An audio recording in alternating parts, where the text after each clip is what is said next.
Hi friends, welcome to my channel கிறிஸாஸ் kitchen recipe. இன்றைக்கி நம்ம பார்க்க போகிற ரெசிபி பார்த்திங்கன்னா நல்ல ஒரு பிரியாணி டேஸ்ட்டில் பட்டாணி சாதம் எப்படி பண்ணுறது தான் பார்க்க போகிறோம். குழந்தைங்களுக்கு லஞ்ச் பாக்ஸாக செஞ்சு கொடுத்தீங்கன்னா கொஞ்சம் கூட சாதம் மிச்சம் வைக்கவே மாட்டாங்க. நீங்களும் அடிக்கடி செய்வீங்க. இப்போ வாங்க இந்த ரெசிபி எப்படி பண்ணுறதுன்னு பார்க்கலாம்.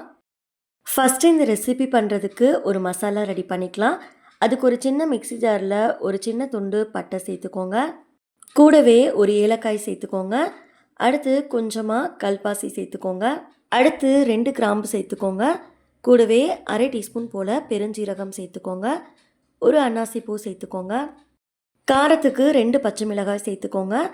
அடுத்து ஒரு சின்ன துண்டு இஞ்சி, 3 பல் பூண்டு சேர்த்துக்கோங்க. அடுத்து கொஞ்சமாக புதினாவும் மல்லியும் சேர்த்துக்கோங்க. ரொம்ப அதிகம் சேர்த்துட வேணாம், இந்த அளவுக்கு சேர்த்தாலே போதும். இப்போ இதை எந்த அளவுக்கு நல்லா ஃபைனாக அரைக்க முடியுமோ அரைச்சி எடுத்துகிட்டு வந்துடலாம். கொஞ்சமாக தண்ணி சேர்த்துட்டு இந்த அளவுக்கு நல்லா ஃபைனாக இருக்க மாதிரி அரைச்சி எடுத்து வச்சுக்கோங்க. இது ஒரு ஓரமாக இருக்கட்டும். அடுத்து பட்டாணி சாதம் பண்ணுறதுக்கு குக்கரை சூடுபடுத்திட்டு அதில் 2 டேபிள் ஸ்பூன் நெய் சேர்த்துக்கோங்க.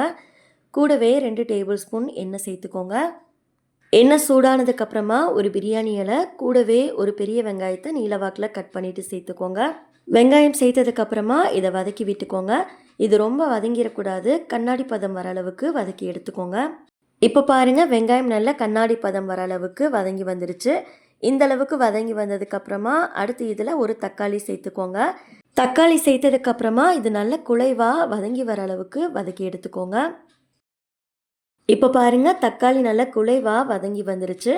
இந்த அளவுக்கு தக்காளி நல்லா குழைவாக வந்ததுக்கப்புறமா நம்ம அரைச்சி வச்சுருந்த மசாலா வந்து சேர்த்துக்கலாம். இதை சேர்த்ததுக்கப்புறமா 2லேருந்து 3 நிமிஷத்துக்கு இதோட பச்சை வாசனையெல்லாம் போகிற அளவுக்கு நல்லா வதக்கி விட்டுக்கோங்க. இதோட பச்சை வாசனையெல்லாம் போனதுக்கப்புறமா 1 கப் பச்சை பட்டாணி சேர்த்துட்டு நல்லா கலந்து விட்டுக்கோங்க. நீங்கள் ஃப்ரெஷ்ஷான பச்சை பட்டாணி இருந்தால் சேர்த்துக்கோங்க, இல்லைனா ஓவர் நைட் ஊற வச்சுருந்த பச்சை பட்டாணி கூட யூஸ் பண்ணிக்கலாம். அடுத்து இதை நல்லா கலந்ததுக்கப்புறமா 1.5 டேபிள் ஸ்பூன் தயிர் சேர்த்துக்கோங்க. தேவையான அளவுக்கு உப்பு சேர்த்துட்டு இதை நல்லா கலந்து விட்டுக்கோங்க. இதை நல்லா கலந்ததுக்கப்புறமா இதில் தண்ணி சேர்த்துக்கலாம். நான் இன்றைக்கி 1 கப் பாஸ்மதி ரைஸ் வந்து எடுத்திருக்கேங்கிறதால 1.5 கப் அளவுக்கு தண்ணி சேர்த்துருக்கேன்.